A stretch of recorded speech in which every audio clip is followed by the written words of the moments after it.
বাংলাদেশের অন্তর্বর্তী সরকারের প্রধান উপদেষ্টা ডক্টর ইউনূস পদত্যাগ করবে বলে গুঞ্জন ছড়িয়ে পড়েছে সারা দেশে, যা শুনে ডক্টর ইউনূসের সাথে সাক্ষাৎ করতে গিয়েছে জাতীয় নাগরিক পার্টির আহ্বায়ক নাহিদ ইসলাম। বৃহস্পতিবার সন্ধ্যায় প্রধান উপদেষ্টার বাসভবনে রাষ্ট্রীয় অতিথি ভবন যমুনায় গিয়ে দেখা করলেন নাহিদ।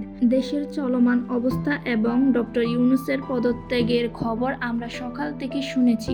এই বিষয়ে আলোচনা করতে স্যারের কাছে গিয়েছিলাম। দেশের চলমান পরিস্থিতিতে কাজ করতে পারবেন না এমন শঙ্কা করেছেন বলে জানিয়েছেন নাহিদ ইসলাম। স্যার বলেছেন, আমি যদি কাজ করতে না পারি তবে তোমরা আমাকে যে জায়গা থেকে এনেছো, একটা গণঅভ্যুত্থানের পর দেশের পরিবর্তন সংস্কার, কিন্তু দেশের এখন যেই পরিস্থিতি, যেভাবে বিভিন্ন আন্দোলন ও আমাকে জিম্মি করা হচ্ছে, আমি তো এভাবে কাজ করতে পারবো না। রাজনৈতিক দলগুলো তোমরা সবাই একটা জায়গায় কমন জায়গায় না পৌঁছাতে পারো, এবং জানিয়েছেন তিনি এই বিষয় নিয়ে ভাববেন। প্রধান উপদেষ্টা